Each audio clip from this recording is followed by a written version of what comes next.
has now been around for 3 seasons, and coaches everywhere are saving time and being more efficient when it comes to scout cards. Coach Robinson from Texas says, "The thing I most enjoy is the ease of access to all the scout cards and how I can draw on them if I need to make any changes. Every coach that uses it says that it is so great to use. If you and your staff are tired of the old ways of preparing and using scout cards, check out thecoachpad.com to start enjoying Scout Team and making the 2023 season better than ever." Welcome back to another episode of the Gap Down Backer podcast. Today we have a friend of the channel, another fellow YouTuber and college head coach, Nick Davis, the head football coach at Ottawa University. Coach, how you doing? Pretty good. Excited to talk ball with you again. You're doing a great job and getting a lot of great information out there. And it's another off season, so I'm looking forward to listening to everything you got coming out. I appreciate that, Coach. We talked a little bit off screen, but you took over in the spring at Ottawa. You were on staff. Again, I'm not going to ask your background. You've been on here before, but what was the transition like? Obviously, there was some speed bumps. With staffing because of various things, but what was it? In your opinion, was the transition a little more seamless because you were already on staff and had been there before than it would have been had you come directly from Rose-Hulman to be the head coach? Yeah, I do think it was a little easier. Coach Kessinger had been here for 18 years. The defensive coordinator, Thomas Pearson, left to take a Division II opportunity at Gannon. And Julian Mendez, one of my greatest friends in the world, he was our offensive coordinator at the time. He's like, "You got to get out here, man." And convinced my wife 2 years ago, and I was the defensive coordinator there in the 2021 season here. And then Coach Kessinger kind of retired at the end of the year, and the program was turned over to me, and so went through a good transition there. I took over really about a year ago today, and I was telling you we lost our defensive coordinator, who I promoted. I'm a big guy of I'm a big defensive guy, but let's have everybody on my staff have a great role so they can go on and do better jobs. So our defensive coordinator, Wes Coombs, took a Division II job at Chatham State in the middle of spring ball last year. So I had to flip back over to be the defensive coordinator. So I do think the transition was a lot easier because I already knew, people in admissions. And there's some people from when I was a graduate assistant 10 years ago that were still in the same positions. Coach Kessinger's wife is in charge of financial aid. I'll go there and have a conversation with her a ton. At the time, our director of admissions, Andy Otto, was a kid who played football around the same time as a graduate assistant. The dean of students here, Donald Anderson, is a former football player. Our associate athletic director is a former football player. So the major players on campus that are able to, help me out and I'm able to help them, there's ties to the football program. So that did make things, I think, pretty easy for me. And I already knew, who to go to if there was a problem. And a lot of the coaches were the same from when I was a graduate assistant 10 years in terms of the other coaches across the department. Well, good. Now, we'll kind of hit a couple things on your first year. First, you ended up giving up the defense for the most part. For being a longtime defensive coordinator, what was that process like for you? And then two, how hard was it to stay away from? Obviously you still have your input as a head coach, but how hard was it to stay away from the day to day? And it's not your system really anymore because you gave up the reins. What was that kind of process like for you?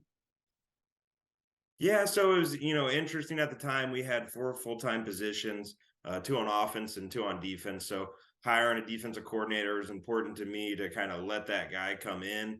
But I really wanted to use the same terminology that I've built for the last 10 years as a defensive coordinator. One, because our kids already knew that terminology. We were really bringing back our whole entire starting defense minus like 1 or 2 pieces that had some big time playing time. And, my big philosophy is we're going to play man coverage across the board and make quarterbacks beat us and make wide receivers beat us, and be able to be really multiple in what we do. So reached out across the country, a lot of really good candidates, actually high school candidates across the country that were interested. The biggest problem, some of those candidates were in Texas, and they pay really well for high school football coaches in Texas compared to maybe what some of the smaller college level. So just for advice out there for, high school coaches that are interested in college football, sometimes it's not always, grass is always greener in terms of the salary from what, you may have if you work in a state that has great benefits and a great salary structure, like some of the states do. So quickly, the talent or the pool for our D coordinator position kind of shrunk, and Dante Barti kind of stood out. I'd had a relationship with a bunch of guys on the internet that, he had done podcasts for, or done clinics for, and I'd kind of followed him over the years. So he came in with the philosophy that he's going to play man coverage, across the board, and that's what I want. And he was really good at, hey, I'll do it in your terminology, and always asking me questions, why this. And then our offensive coordinator's wife takes a head softball job at a Division II down in Texas, and I got to flip over on the offensive side of the ball about 2 weeks before the season. So for the most part, everything we did was, the same terminology, how Coach Barti wants to play man coverage, press versus how we played press. When I was coaching the DBs, there's going to be little differences there, but at the end of the day, we're playing press. We're playing middle of the field closed coverages. He's a big middle of the field open bracket coverage guy, which we had dabbled with a little bit, but he's more hardcore into that. And it's just kind of the different levels. He'd been used to, Division I football, where the quarterbacks can maybe beat you, even if they're not the best quarterback in the conference. And, I've been used to the lower college level. So I do think that we've probably helped each other become better football coaches, because he had been at that upper Division I level, and I'd been at Division III, and now we've met in the middle here at the NAIA level, which to me is, the NAIA level, there's great football.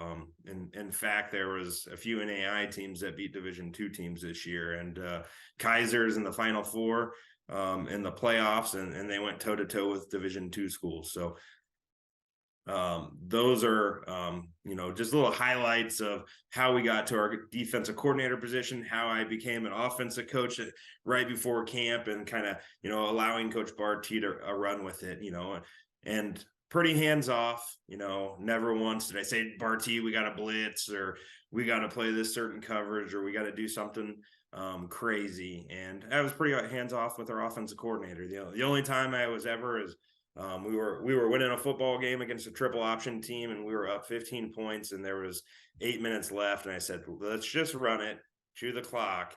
And if we can get a first down, they're not going to be able to score 15 points. And, at the end of the drive, when we punted, there was 5 minutes left. I'm like, they're just not going to be able to do it. It's not possible for, how they operate.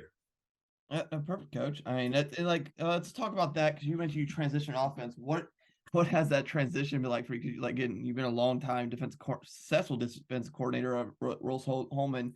I mean, what is that transition to offense and adapting to that, and kind of what have you brought to that for the offense? Yeah, so my first, I was defensive GA at Ottawa my first 2 years, and then when I went to Rose Holman initially, I was coaching running backs and our tight end super back positions and our special teams coordinator for my first 3 years. Our defensive coordinator left. Like, I'd always been a defensive guy. I'd always was taking notes in my notebook of when I became a defensive coach. These are things that our offensive coordinator at the time, Brian White, hated. So I was always taking those notes. And then obviously I became the defensive coordinator, got here, and then I got to go switch over to offense. Well, Tyler Hennis is our OC here. He was coaching our quarterbacks and our wide receivers. Losing our O-line, full-time O-line assistant was pretty big right before this season, but I'm a guy like, let's not complain about things. Like, let's make the best thing possible. We had a graduate assistant who had actually played offensive line for Coach Hennis the year before at his Division II. So we were able to, kind of put that guy in that role, because we felt that he would be more comfortable in that role than another role. and I took over the running back and the tight end room. So it was pretty easy transition because those are two positions that I had coached, at Rose-Hulman. Coach Hennis did a great job of, making sure that as I was the head coach, that he was able to, he took on more duties probably than what he needed to in terms of, the running backs, tight ends, quarterbacks, and receivers met a lot together, and to kind of take things off of my plate. It was very strange for me as a coach, because I had always, for the last 8 years of my career, I had been the guy that ran the room as a coordinator or obviously as a position coach. So to kind of sit back, and watch another coordinator kind of run a room all season was interesting to me to see how he did things and how the kids picked up on stuff. So it was a good, great season in terms of that. And, just sitting there always telling them, hey, this always gave me a hard time. GT is always something, create multiple gaps, hard time, pin and pull, things like that, getting the ball on the perimeter. Of course, you got to block those things, but just telling them, like, these are things I would not want to see, and him being able to implement that in what we would do. Now, a couple things there. You've mentioned throughout this is about hiring a staff and moving people around. When you're looking at your staff, obviously the spring, some of it was, okay, I have a late opening, I got to fill it, I got to figure out what to do. Sometimes you got to just move people because obviously when you get hired, or when you have a late opening, the candidate pool's not large compared to what it would be, say, if you post a job in January. So when you're looking at the hiring process, both from last year and going into this year, how do you evaluate that? And then how do you approach how you're going to reach out to candidates, talk to candidates, and what you're looking for? Yeah, obviously, my dogs are barking downstairs, but obviously Football Scoop is a huge tool. I do have quite a bit of following on social media, so that helps. And one thing that we'll do is, once the candidates have applied, we'll narrow it down from, if it's a January hire, you're looking at potentially, we got close to 100 resumes for an offense coordinator position, to which Coach Barty was in the middle of the summer. We're looking at 40 to 50,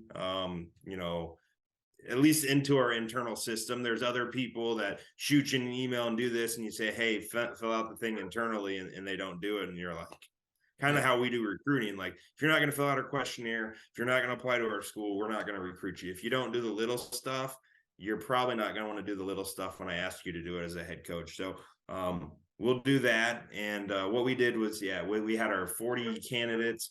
We narrowed it down to probably about 20 candidates. I reached out to them and said, anybody can look great on paper. Yeah. And there's a lot of head high school coaches or college coaches that, if they don't have a horse in the race, they're looking at the resume and all that sort of stuff. So we took those 20 resumes I thought looked good, and I said, I want to we do video interviews. So what I'll give them is, I'll make them record it. So I'll say, hey, for example, which Coach Barty had to do in 10 minutes, which is really tough, is Coach Barty had to, sorry about those dogs. My wife just got home. Calm down. But Coach Barty in 10 minutes had to describe Ripley's match. He had to describe one of his favorite blitzes. He had to describe being able to play like a quarters concept, which was very tough to do that in 10 minutes. But what you found when you went back and you watched all the videos were what coaches were super detailed, but also didn't put all the detail into the first 7 minutes of the video. And then the last 3 minutes, they knew the time was running out, and had no detail, or, because it's a recorded video. You could be perfect if you want. The number of people of those 20 candidates that submitted something that, they knew they messed up, or they knew that they went 11 minutes and 30 seconds, or something within the video got them flustered, and maybe they recorded 7 times or something. But it's like, if I give you the ability to be perfect, that isn't a Zoom interview, well, I'm going to look for the guy that's as close to perfect as possible. And Coach Barty was kind of that guy. So that's kind of the initial thing. So let's narrow that pool from 20 to now let's narrow it to 6. And let's do a Zoom interview, and see if we can narrow that to 3 and bring guys on campus. So that's one thing we've done. And in fact, Coach Coombs told that to the Chattern State head coach, and he really liked that. He's like, I never heard of anything like that. So we try to take a big pool. And what I like about this is it also gives a high school coach some chances, because at the end of the day, like, the knock on a high school coach is, oh, he's got no recruiting experience, or he's not around football all day. Well, there's plenty of high school football coaches that are recruiting their classrooms and the hallways, and they love football and they do all this stuff. Yeah. This video gives them the chance to show that they're just as good as Dante Barty. And in fact, of the 20 candidates, when we narrowed it down to 6, we had 2 high school, current coaches. Now, some of those guys had GA experience at the college level, so it was a good mixture. But and then what I did was we were able to share those videos with our defensive players, when we got to the kind of the 6, and I said, what guys do you like the best? You're gonna have to play for these guys. And so that's one unique thing that we'll do. It takes a lot of time, right? If there's 20 candidates and they're 10 minutes, like, I'm spending a lot of time watching videos, but it's one of the most important hires you can make when you're bringing a coordinator into your program. So that's something that I do, because again, if you're not going to be good on video, that's what the kids are going to see in front of a classroom. Perfect. I love how detailed that is, Coach. Like, I mean, and to your point, that is always a knock. Like, I see stuff on Football Scoop, and I think a lot of high school coaches do as well. And it says must have 3 years of recruiting experience. Well, you just eliminated any high school coach, and there's a lot of good ones. And you mentioned Texas already, especially. I mean, that would probably make great coordinators or position coaches for you. But if you just eliminate them because of lack of recruiting experience, it's kind of like you don't really understand that a high school coach has to recruit year round their kids in their building and their hallways. And they deal with transfers who can reach out to them, and they got to deal with that process. And so it's a whole, I mean, high school coaches have a different mindset of recruiting. But kind of, I mean, continuing, like, as you look back at year one, I mean, I think all of us realize, I mean, every year there's something you can do better. As you kind of reflect as year one, I mean, what do you how are you shifting your focus going into year 2? Like, this is what needs to be improved, or this is how I'm gonna alter some things, or what is the plan that you're starting to establish from year 1 to year 2? Yeah, and a lot of it was reflection on myself. You go through spring ball, Nick, and I felt like everyone was really bought in our spring ball, and there's no adversity. You're not losing games, you're not playing other people, you're playing against each other. The only adversity was that we, lost our defensive coordinator after the first spring practice, but our kids have been really good because I've been preaching a mindset of positivity. We go through John Gordon training and all these sort of things to make sure, because I know there's going to be adversity. So I felt we were really good. Where I think I can do a better job coming in, well, then I add 60 more new people into this program and think everything's just going to be perfect again. And then you lose, and then everything is, right? Everything appears perfect. And you lose the first game to the defending conference champs, and you're beating them at halftime. And it's like, okay, all right. And then you lose your second game to the 3-way conference champ team this year, and you're thinking, okay, and we're facing adversity, and everybody's still like, man, okay, maybe we just had a tough schedule because we had a tough schedule the year before, and you're game 3 and you're winning it, and you got a breakaway touchdown, and your running back throws up the deuces, and now you're 1st and 10 from the 35. Just adversity kept striking, and our kids kept rebounding, but it was like, now we're 4 or 5 weeks into the season and we're 0-5. And I'm starting to think maybe these kids weren't as bought in. Some of the older kids weren't as bought in as I thought they were, and you got younger kids that, maybe they're thinking, I'm not as bought in as I thought I was going to be with what Coach Davis wants to do. So I really had to buckle down and really go, we talk about family, we talk about accountability and mindset, and I had to buckle down even more, and I thought, you think, okay, you bring back seniors and all this sort of stuff, and you're going to have great leaders. I felt like I failed our program because I didn't train our leaders to lead when people weren't willing to follow them. They were great leaders if people were going to follow them. We showed that in the spring. We showed that, early in the season. When we're sitting at 0-5, they're thinking maybe the leaders don't know what they're talking about, or I'm not going to listen to that guy. So I really came in and, I want to give our leaders the tool. So one thing we'll be doing this spring and next fall is, we had the kids vote for captains, and that's all great. Sometimes that's a popularity contest, and that's what we felt like. We had a wide receiver, great kid, great follower, one of the best followers. You tell this kid to do anything, he would do anything for his teammates and himself. But if a kid dropped a football and the standard was make that kid do push-ups, like, he wasn't that type of guy that was going to go out of his way to do something. He didn't want to lead. And our team elected him as a leader. So what we did going forward is we said, hey, we sent out a message to the whole team, who wants to be a leader? And you don't have to be a leader, and the leader is going to have some shitty jobs. All right. And kids signed up for it. And the first thing we did was we went after equipment turn in, is we went and cleaned our locker room with our leading group, the group that wanted to be leaders. Guys that showed up late, guys that didn't show up on time, you're not leaders anymore. And we'll split our team up into groups, but each leader is going to be responsible for everyone in his group to do everything, whether it's showing up on time and put some skin in the game.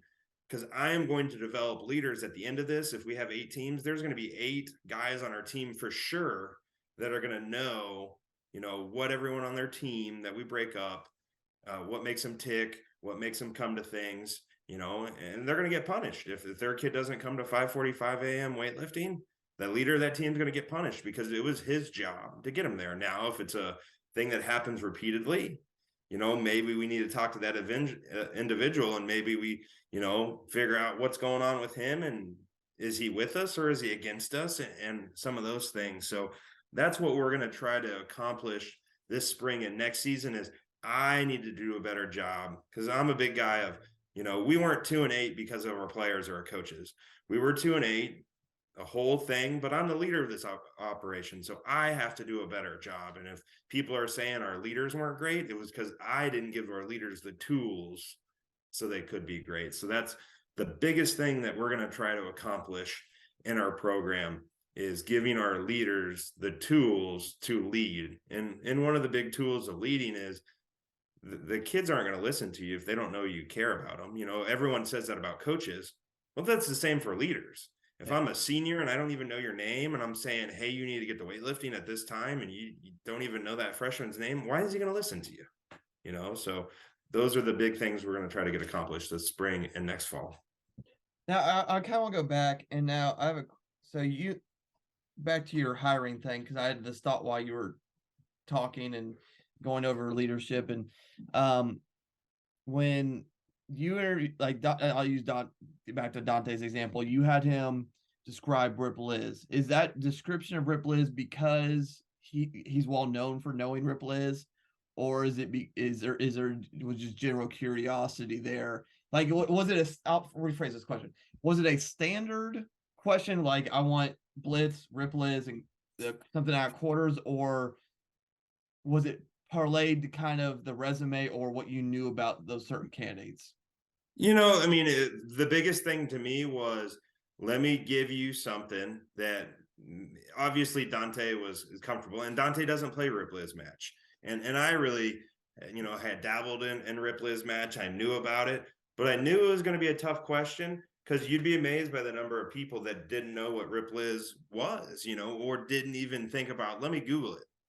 Let me get on YouTube and watch, the defensive coordinator at Indiana Wesleyan, because you type in Rip Liz match college football, that video is going to pop up, or there's going to be video, there's going to be podcasts with you where you're talking. So I picked something, and my mind was, I wanted our guy, the candidates to, do a little research, if they didn't know about it. And, I even said, hey, if you have any questions, let me know. And the number of people and I'm not trying to like throw shade on anyone because football is football. But if you didn't know what Rip Liz match was, like research it. Now, there is a communication. So if at your high school, your quarters is called Rip Liz match, I'm sorry. But, the vast majority of the country, if you just typed in Rip Liz match into Google, you're going to figure out kind of what it was. So I knew it was something difficult that you needed to be able to describe. And I knew that a Rip Liz match install could take an hour. And I wanted to see, even a smart guy like Dante, can he do this in 10 minutes and be detailed like I want him to be, but also be, fast enough. And, he did it exactly like I would have done it. Like I'm flying through 1,000 miles per hour and trying to handle every detail. And, there were some coaches that took their time, because you got 10 minutes. So if you ever have to do this, all right, for anyone in the audience that's ever going to apply for a job for me, it was amazing the people that wasted time drawing things on a board.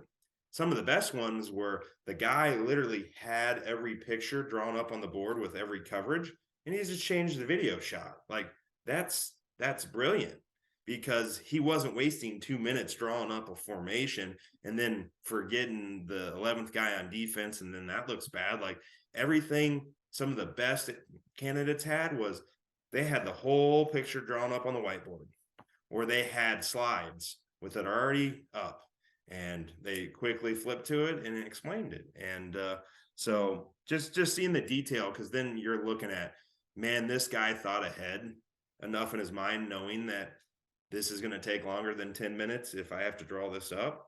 Because then small college football, not only does Dante Barti have to be our DB's coach and be our defensive coordinator, he's got to be our academic coordinator. He needs to make sure all of our guys are eligible. He's got a role within our community and campus outreach. This guy's got 7, 8 jobs, so he's got to be able to do more than just be a football coach. And the last question I'll ask you, because like I said, this was never going to be, this is just us bouncing ideas, and I really wanted to ask you about hiring and your transition in your first year. But I had this popped in my head while you were talking, and I know this a little bit because I've watched your stuff and we've talked before, and we have a relationship. Why? Because you mentioned that you wanted whoever you brought in as DC to run a lot of man coverage, whether it'd be slightly different than you. Like Dante runs his own variation of man match, and he's a lot more middle field close compared to your middle field open stuff. But still, why as much man coverage, especially at your level? Because it's not necessarily like D3 NAIA, and I compare NAIA a lot more to D2 because you give scholarships like D2. There's a lot of similarities to D2 and overall. So why man coverage at the NAIA level? Yeah, so and like I would say to anyone in the country, NAIA level, we got guys on our team that could play at some of the best Division II schools in the country, and we got guys on our team that would play at Division III. I think NAIA is a mixture. We don't have a full roster of Division II players, but there's a lot of Division II schools out there that do not have a full roster of Division II guys. They got to get walk-ons, from the Division III type players. And, just like I had football players at Rose-Hulman that would come start for me right here at Ottawa University. And we, in fact, had a linebacker one year that went and was a captain at Western Michigan and for PJ Fleck as a linebacker 2 years later, after he had to sit out the dumb rule of if you transfer up, you had to sit out a year. The kid goes from no scholarship Division III to having to sit out a year to full scholarship Division I and captain of his football team at Western Michigan. But sorry, where was I going with this? Why you play man coverage at the NAIA? Oh yeah. So yeah. So it is interesting. So we see a lot of, I would say older school quarters coverage in this conference. And so the difference between last season and this season, Last season, we had one of the best quarterbacks in the country and a ton of dynamic wide receivers in our conference. So, big reason why I want to play man coverage is I do want to play tight coverage. I want to force incomplete passes. Being able to play, a version of cover one allows you to also load the box and be able to stop the run a little bit. So, and I'm always a guy that I think if you looked at it, Coach Barty was the guy in this league that played 75% man coverage. There's probably not another team. And again, quarters is man coverage if you play action. It's cover zero with a 4-man rush. All right. And you got flat defenders. Well, if all 4 guys are going vertical, it's cover zero. So the big reason I love to play cover one, I was going to have a guy deep regardless to kind of save my butt if one of those receivers got burnt. Now, everyone in the country just watched Ohio State, Michigan, and Michigan scored a lot of touchdowns because Ohio State was playing man. Well, Ohio State, when they played against Don Brown, scored a lot of touchdowns when Don Brown was playing man. But Michigan was also playing a lot of man too against Ohio State in certain situations. They weren't always playing zone defenses in different regards. Like, you have to be multiple. And I would say my downfall as a defensive coordinator is I wasn't multiple enough. And I think Coach Barty did a nice job of playing 2 high bracket coverage, playing 1 high cover 1, and then he's got a nice variation of a kind of a Tampa 2 that morphs into different things. So he was doing a good job of that. And then he's even talked about, being able to expand upon, like, hey, if the quarterback play and receiver play is not great in this conference, why would we play bracket defense? Why would we play cover 1? Why wouldn't we play more zone defense where we can get some more defenders' eyes? But me and him feel very similar. Like a 5-yard open hitch makes both of our skins crawl. Like, why are we letting the offense just get 5 or 10 yards whenever they want it? Let's make them earn it in every situation, in the country. And what we see at this level is there's bounce back Division I players, elite junior college kids that maybe are undersized, and you're going to have to be able to take away that guy with a bracket defense or a cover 1 or being able to play some versions of Tampa 2 or things like that. So that's kind of why I like doing it. Low percentage throws, and being at Rose, we were up tempo. So we wanted the ball as many times as possible. Well, if incomplete passes happen, and when I was at Rose, we were number 2 in the country consistently in terms of incomplete passes, the clock stopped. And if the clock stopped and there's incomplete passes, now when my offense, who's up tempo and scoring a lot of points, has the football, they're going to get more possessions in the game. And if you're facing a lot more 2nd and 10s and 3rd and 10s, then allows your, guys to kind of let loose a little bit. But you're going to give up 20 and 30-yard fade balls just because you're trying to roll the dice. And my biggest philosophy is I was always willing to lose by 72 to beat somebody by 1 point. Okay, that's perfect, Coach.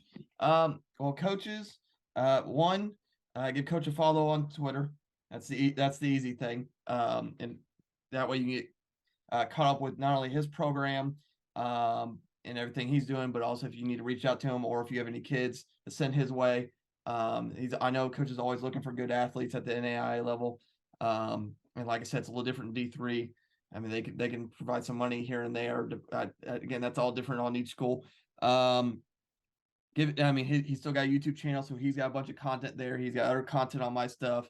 Do you have anything on CoachTube that I can plug for you as well? Or yeah, if you just search me on CoachTube, I got kind of our front and movement, patterns of kind of the system we've created. Again, what the terminology, the names and stuff is what works for us and our people, but just having a system and being able to allow it to work is great. Because even like Dante's sitting here, he's like, okay, yeah, that makes sense. Like, he gets it because he knows the way I think now. And he's like, comes in my office, like, what would we call this? And I'm like, oh, we would call something that with an O. And he's like, yeah, that's what I figured. Like, what did you call it in the past? And I was like, oh yeah, we call that ostrich. And he's like, okay, yeah, that makes sense. Like, he gets the way I think now, so he can kind of come in my office with this crazy idea. And I'm like, oh, I did that 8 years ago. Yeah, that's flamingo. I'm just gonna leave it there. All right. That's our episode of the Gap Down Backer podcast.